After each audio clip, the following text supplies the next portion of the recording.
When people say they don't believe in God, Chas v'shalom, Rahman litzlan, or that they believe in science or scientific principles, or have faith in science, it's like based on the most unscientific principles. Like even scientists don't say that. I believe in science. Science is the attempt to discover something. Science is the process of experimentation with the scientific principles and the certain, I forget what it's called now. It's like certain steps in the scientific method during which you make an experiment. Right, it's called the scientific method. It's like you make a hypothesis. It's like, we think maybe this, educated guess, and then you test it. And then you see if you're right or wrong. Those results are called findings. And based on whether or not something can be proven over and over, and then they become facts. Like let's say you run an experiment to see what happens when you put a bowl of flour in the microwave. So you put your flour in a bowl, you put it in a microwave, you set it for a few minutes, and during that time you turn away, you answer the phone, you go to the bathroom, something happens, and then someone else comes and replaces the contents of that bowl. So you come back, and when you open the microwave, you find a loaf of bread in the bowl. So that's interesting. That's your findings. There's a lot of things that come into play. It doesn't mean that the microwave turned the flour into bread. It has to be repeated and the same findings over and over. And then once it's like a known, established, scientific, discovered evidence, then it's a fact. So you can say I believe in facts, which is kind of also interesting. That's kind of like saying I believe in building blocks. Okay, I believe in bricks too. This wall behind me, made of bricks. Yeah, I believe they're real, they're there, but what does that mean? Like, what's the goal and direction of that, right? Okay, bricks build things. So, I don't know, just saying I believe in science is like the most unscientific thing to say. It's like saying I believe in testing things. Yeah, of course, I think we all do. Even those of us who believe in God and believe in the Torah, and you would call it religious, even though I hate that word.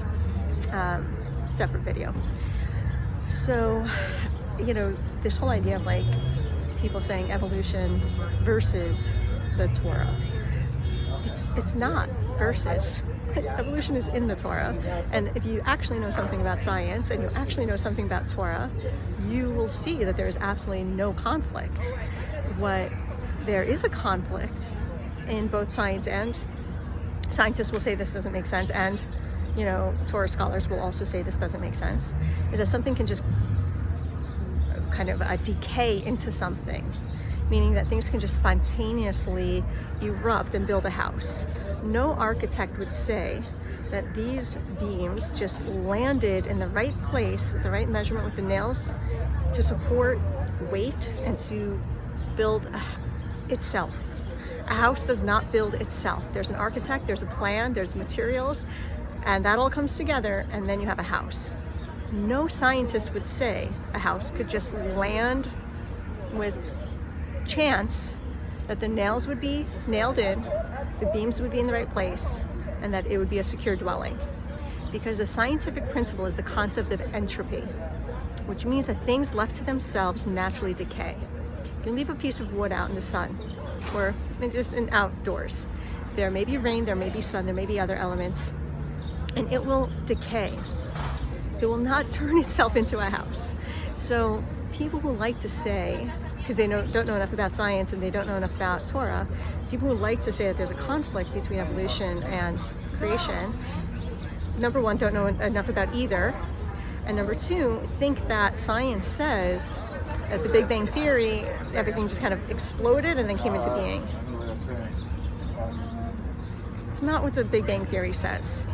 And again, if you go into the depth, and I don't mean you just Google an article and you watch a video, if you actually study in depth quantum physics, scientific principles, and in-depth Torah, meaning with all the commentary, with the Kabbalah, with the Hasidus, with the allegories, everything that means you're a Torah scholar, not just somebody who Googled and read a blurb on the internet, then you will see there's absolutely no conflict.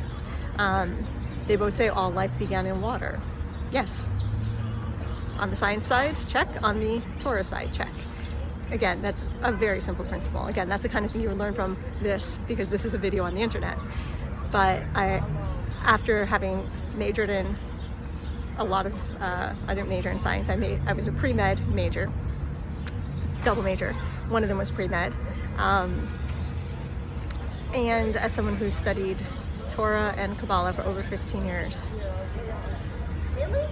I would encourage you to learn before you say things like, I believe in science. That's like saying, I believe in testing things. Okay, but is that a belief system? What are you testing? Like, what are you saying? What do you actually believe in? It's almost like saying, I believe in driving. Okay, yeah, okay, great, we all do. Are you driving a bus into, God forbid, a crowded plaza and endangering lives? Are you driving to do a mitzvah or a good deed? You know, it's like, what are you doing with that? So even scientists will say science is a tool. It is something that you do something with. It is not by itself and in itself an end. It is a means. And it's about what are your goals and what is the hypothesis, what is the premise that the scientist is trying to prove or disprove, or what questions do they want to answer, what theory do they want to discover, or what are they trying to uncover. It's like a method. It's like saying, you know, I believe in ripping a Band-Aid off. Is it the right time? Are you doing it prematurely? Okay, yeah, I also believe in taking Band-Aids off. But when and why and all that other context. So it's, I guess I can give it more thought to figure out what's like the best analogy to demonstrate how ridiculous the phrase is, like, I believe in science. It's like saying, I believe in trees. Yes, we all do. What are you doing with them? Are you using them to build houses? Are you watering them? Are you thanking them for giving us oxygen? Because they're really important. What are you doing with that, right? It's like a purpose-driven idea or a purpose-driven philosophy. So anyway, I just want to like address that whole thing, because when people tell me, or I see on the internet, I believe in science, I'm just like, oh, clearly you know nothing about science to say that, because a scientist would never say that, you know? You know, you can believe in facts, you can believe in findings, you can believe in the outcome and the information, but you know, you can believe in technology, you can believe in knowledge.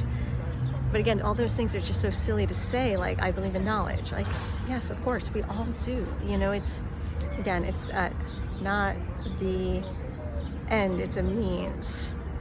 Anyway, I'm going to give it some thought, see if I can come up with a better description.